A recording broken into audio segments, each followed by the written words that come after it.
no le desearía algo así ni a mi peor enemigo. Imagínense que se van a ir un fin de semana entero con sus mejores amigos a un festival de música, con campamento y todo incluido. Tal vez algunos de ustedes sean como yo y les gustaría ir algún día a Tomorrowland. La situación es que algo sale mal, muy mal. El plan se va al carajo.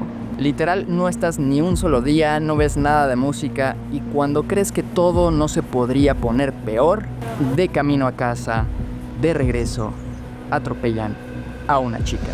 Así se debe de sentir vivir en una pesadilla. Bienvenidos a Zebraland.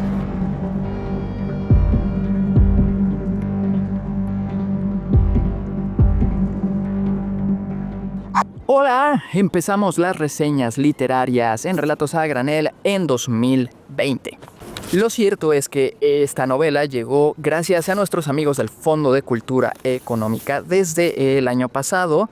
Ustedes pudieron haber visto el unboxing el día que llegaron, precisamente en el Instagram, por si no me están siguiendo, guiño guiño. Pero quería grabar tal y como es la costumbre en este canal, en una locación especial, y esa locación especial es aquí en el zoológico de Chapultepec. Aunque no se crean, este libro no se sitúa dentro de este zoológico, en realidad no se sitúa tampoco en esta ciudad y tampoco se sitúa en este país, sino que está en un lugar muy lejano al otro lado del mundo, en otro continente. Sin hacer referencia específica a un país, que en este caso está situado en Alemania, Marlene Roder es de Alemania, el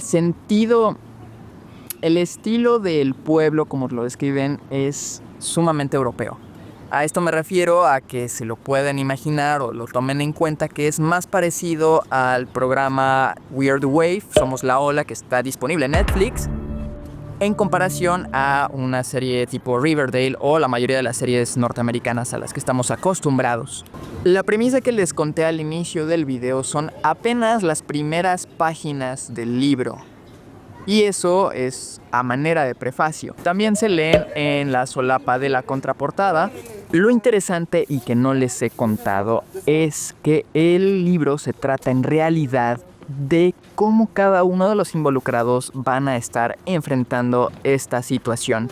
Es un problema moral. Tendrán que decidir si guardar silencio y evitar ir a la cárcel o decir lo que pasó y enfrentarse a truncar su futuro. Sumado a eso, este pequeño fragmento de aquí literalmente dice: deben permanecer unidos porque hay alguien que sabe la verdad y quiere justicia. Como si ser consciente de lo que se hizo no fuera suficiente para perder el sueño.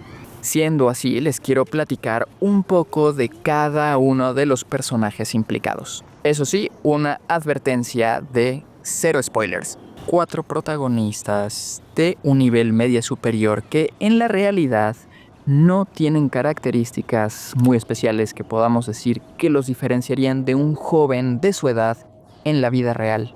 El poder de estas historias recaen en la construcción de los personajes que podrían ser nosotros a esa edad o cualquier otra persona que hayamos conocido durante nuestra vida escolar. La primera de ellos es Judith, una atleta en potencia que corre y entrena para competir en las primeras ligas, en las grandes ligas. No es un personaje con una gran autoestima, está enamorada y es una de las 2 voces que narran esta historia. Y dicho sea de paso, es la primera víctima de Zebraland. El segundo es Philip, el modelo a seguir de el buen estudiante, el guapo, el buen compañero, el líder.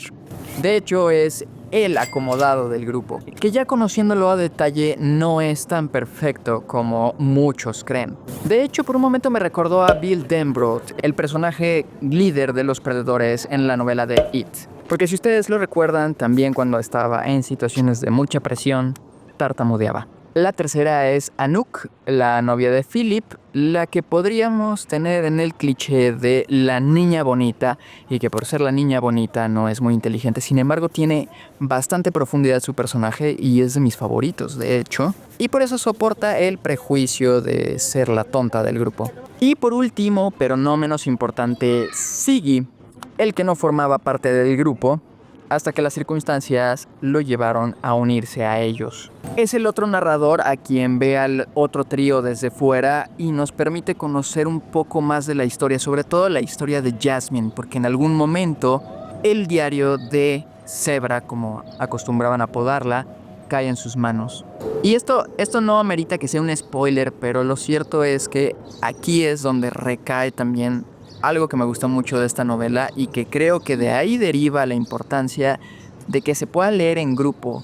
Es una lectura que no es una historia para compartir consigo mismo. Es una historia que te sorprende no cuando la estás leyendo, sino cuando la estás analizando después de leerla. Entonces, si hay algún maestro que está viendo este video o si ustedes tienen compañeros en los que les gusta estar haciendo clubes de lectura, yo recomiendo mucho que lo lean entre todos y puedan generar un debate. De hecho, a mí me gustaría que aquí abajo en la cajita de la descripción, si ya leíste este libro, me digas qué te pareció.